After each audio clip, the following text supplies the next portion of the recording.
Hi, I'm Amy from Cooking with a Full Plate, where I share tips, tricks, and recipes to help busy parents feed their families healthy food more often. I'm coming at you today because I want to talk to you a little bit about label reading. This is the quick and easy label reading tutorial, meaning it is label reading so easy that you could do it while grocery shopping with your kids. Not saying something, because I can barely do anything while grocery shopping with my kids, including buying groceries. Am I right? Okay, so let's go ahead and get started. I have 4 quick and easy tips that hopefully you can remember while you're shopping, so that when you're buying packaged foods to feed your family, which who of us isn't? Okay, there's always someone, but most of us are. I want to make sure that you're empowered to make the best choices for your family.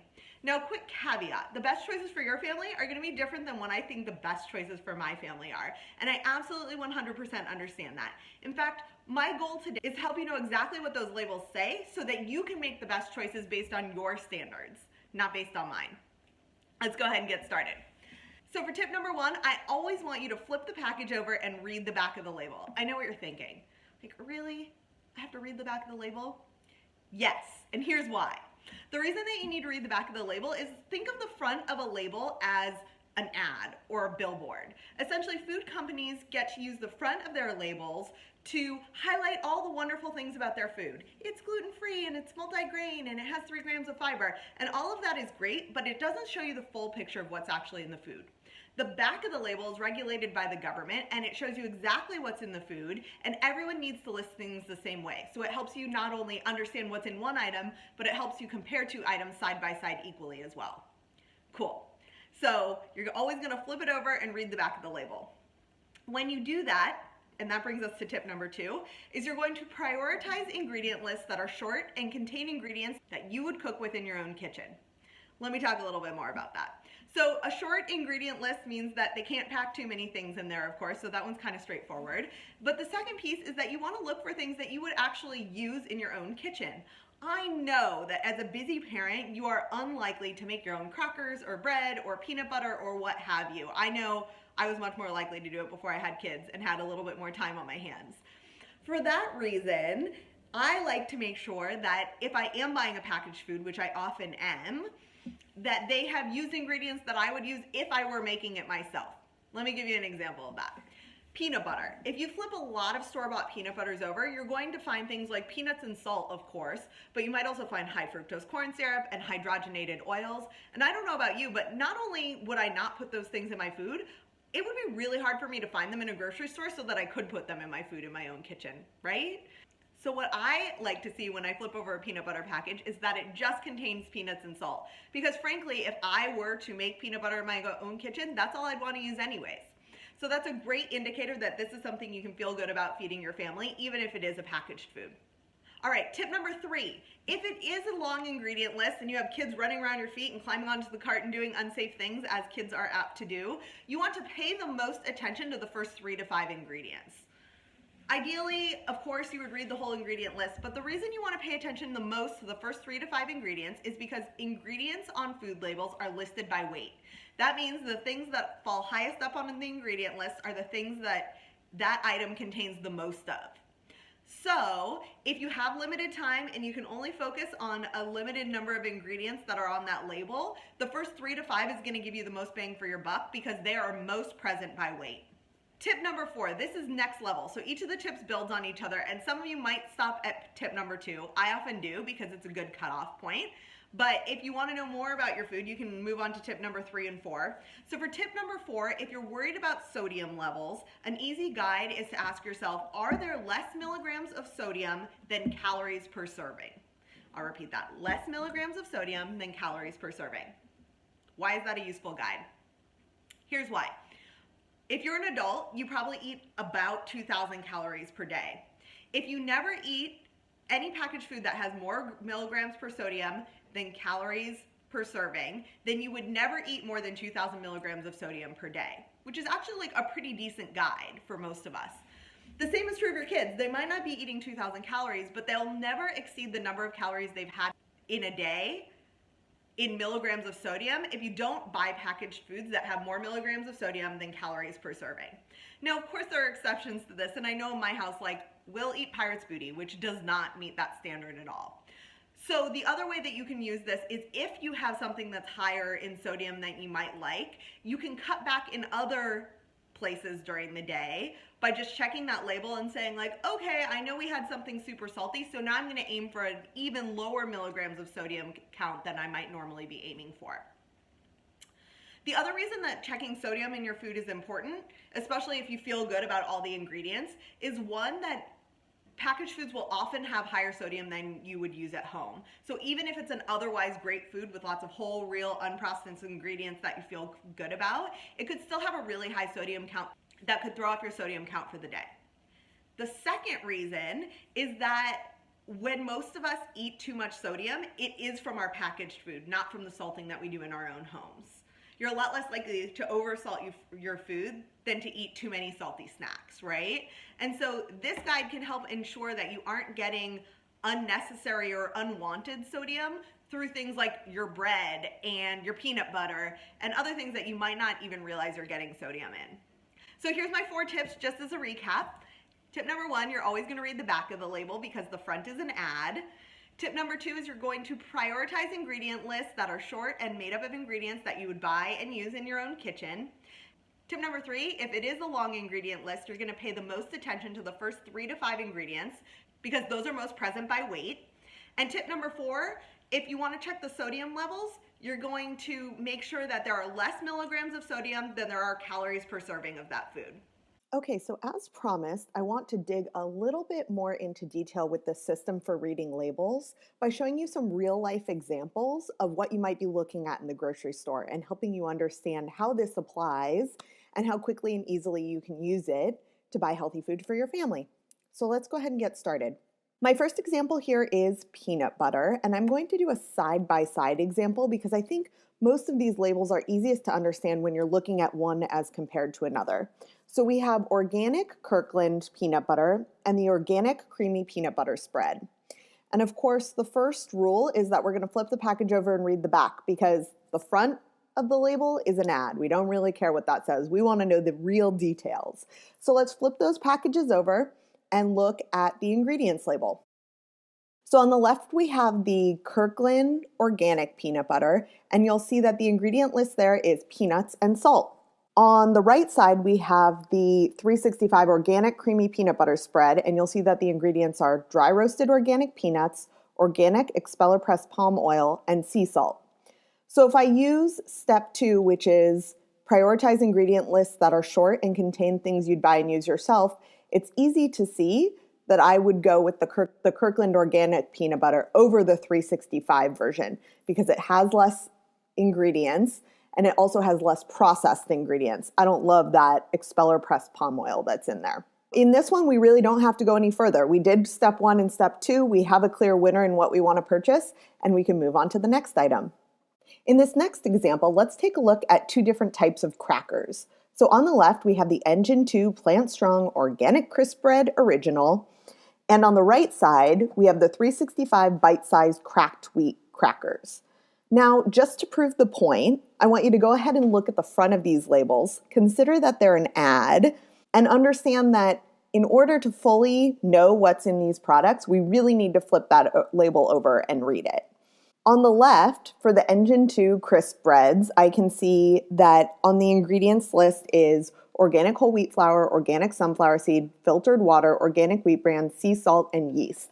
So this meets our step 2 criteria, which is it's a short ingredient list, and all of those are things that I could buy and use myself.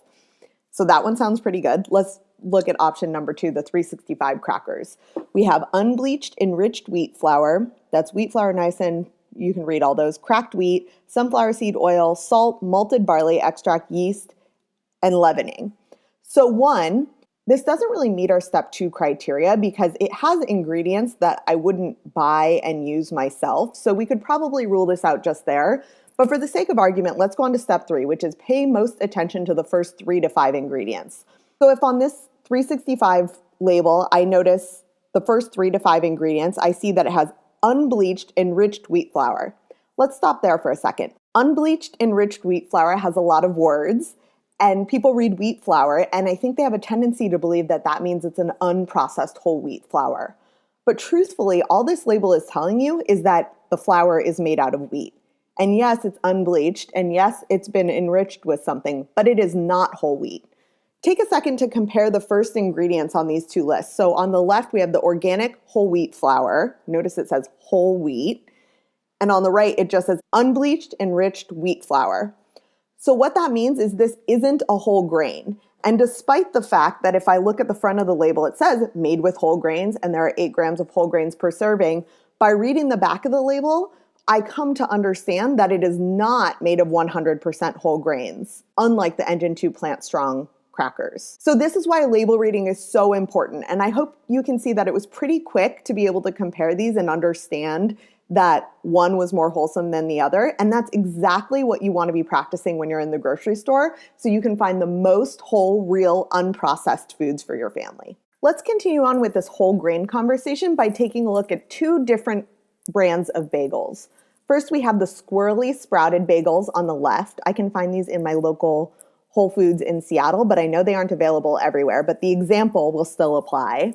And on the right, we have the Dave's Killer Bread Epic Everything Bagels. There are lots of interesting things on the front of this package, but we're gonna go ahead and turn them around so that we can take a look at the ingredients label. All right, so if I take a look at the ingredients first, which is our first step, I can see that the squirrely sprouted bagels have organic whole sprouted wheat, vital wheat gluten, raisin nectar, sesame seeds, sunflower seeds, water, yeast, sea salt, cultured wheat, and citric acid. The ingredient list is a little bit long, but pretty solid ingredients. And this is how I would be looking at this in the grocery store.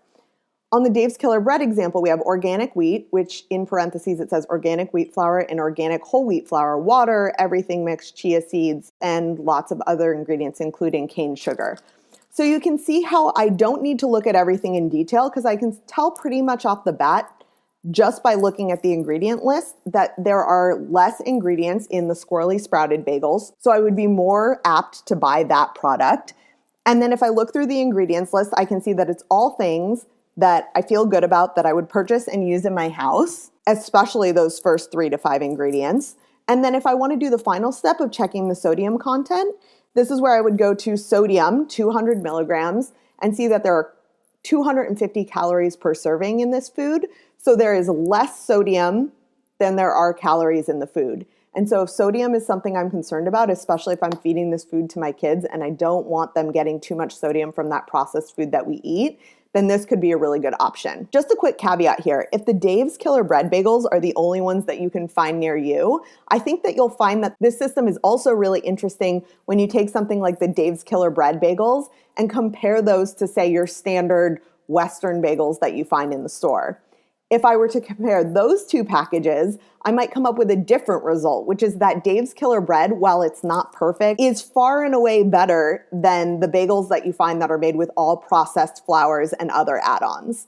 And so you can see that this system works no matter what you have as your options, especially if your goal is to get the better item, even if it's not always the very best item that might be available. For our final example here today, let's go ahead and look at some pasta sauce. On the left, we have Rao's homemade pasta sauce.